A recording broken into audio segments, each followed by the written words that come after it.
Salut à tous les amis, avant de visionner la vidéo, je vous invite à vous abonner à la chaîne et de liker, ça fait toujours plaisir d'avoir du soutien. Enfin bref, je vous laisse, bon visionnage. Alors les amis, c'était le dernier match de la saison, vous le savez, multi-liga qui avait lieu pour savoir si le Real Madrid ou si l'Atlético Madrid allait gagner le titre. En parallèle, donc il y avait le match contre Eibar pour le FC Barcelone, ce dernier match sans Lionel Messi, parti en vacances, parti pour se reposer juste avant les qualifications de la Coupe du Monde 2022 et la Copa América avec l'Argentine. Pedri également au repos, parti en vacances un peu plus tôt pour se concentrer sur l'Euro 2020 qu'il jouera normalement avec l'Espagne. Ter Stegen qui s'était fait opérer, et les blessures, les absences habituelles, Ansu Fati, Coutinho, etc., etc. Alors côté FC Barcelone, au niveau des 11, le 11 était plutôt sans surprise. Neto au but pour remplacer Ter Stegen blessé, Araujo, Mingueza en défense centrale, Frenkie de Jong au milieu de terrain accompagnant Busquets ainsi que Ilaix Moriba. Sur les côtés, Junior Firpo à gauche, Serginho Dest à droite, et l'attaque à 3, Dembélé, Trincao ainsi qu'Antoine Griezmann. Donc un 11 qui quand même sur le papier n'est pas tant dégueulasse que cela, il y a quand même des bons joueurs, Dembélé, Griezmann, Busquets, Frenkie de Jong.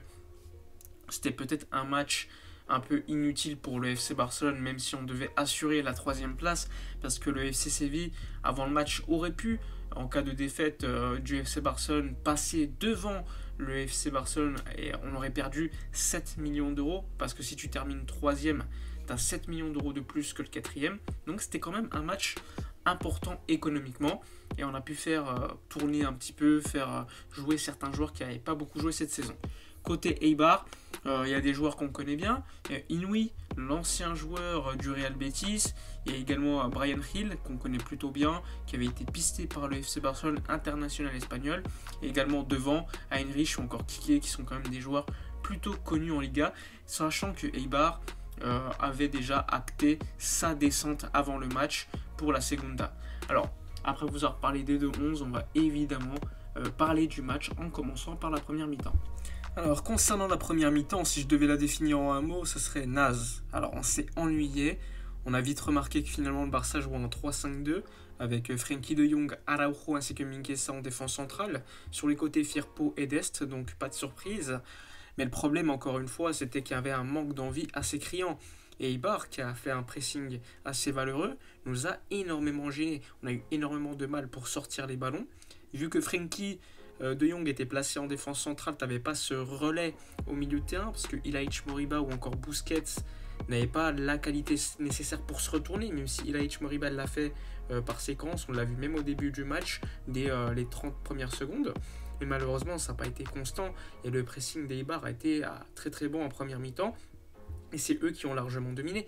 Ils ont eu tellement d'occasions en première mi-temps, que voir 2-0 pour Eibar à la mi-temps, ça ne m'aurait pas étonné. Avec un Bryan Gil à ce niveau en première mi-temps qui a fait énormément de mal à Junior Firpo, on aurait même pu encaisser un penalty par le biais de Junior Firpo qui à la mi-temps avait déjà un carton jaune et aurait pu provoquer un penalty. Et Eibar, franchement, c'est plutôt amusé. Ils n'ont eu pas beaucoup d'occasions encaissées. Il y a eu à un moment donné un très bon décalage de Busquets pour Griezmann, mais qui s'est un peu perdu. Mais globalement, l'attaque du Barça, je ne l'ai pas vu. Griezmann ou encore Dembélé ont été invisibles. Trincao, c'était pareil. Franchement, une très grosse déception au niveau de cette première mi-temps. Je me suis très ennuyé. Je ne sais pas pour vous, mais j'ai pas vu un Barça aussi mauvais depuis très longtemps. Et on le sait que pour Ronald Koeman, ce qui comptait, c'était quand même l'image donnée par cette équipe avec beaucoup d'ambition. Joël Laporta en avait parlé. Il voulait un Barça ambitieux qui avait quand même du jeu à proposer, et là en première mi-temps c'était pas du tout le cas, donc une grosse déception.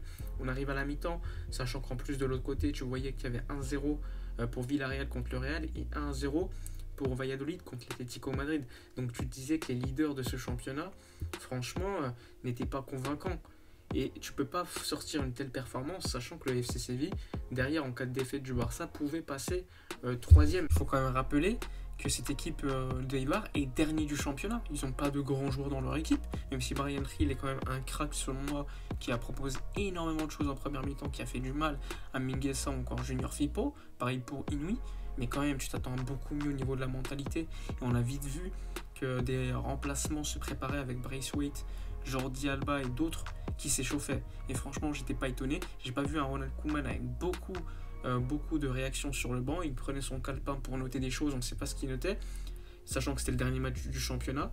Donc une grosse déception pour résumer sur cette première mi-temps. Ça ne m'a pas étonné que Eibar mène. Finalement, on arrive à la mi-temps à 0-0.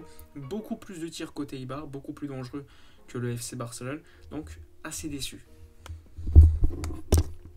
Alors concernant la seconde mi-temps, c'était tout aussi naze, même s'il y a eu des changements avec l'entrée de Braithwaite, on a vu également Jordi Alba rentrer, mais pas beaucoup d'apports. Ilaix Moriba s'est peut-être blessé à un moment donné à la cheville, ce qui a permis donc à Riqui Puig de rentrer, mais globalement, quel ennui. Encore une fois, un FC Barcelone avec très peu d'idées, on a dû attendre, il me semble, la 70e minute pour voir enfin un tir après une action construite de la part du Barça, c'est une frappe de Dembélé. Mais globalement, qu'est-ce que c'était chiant. On a quand même eu le but d'Antoine Griezmann à la 80e minute, exceptionnel but, mais globalement, voilà, on a bien vu la réaction de Ronald Koeman qui était énervé. Pour moi, ce but ne changeait rien.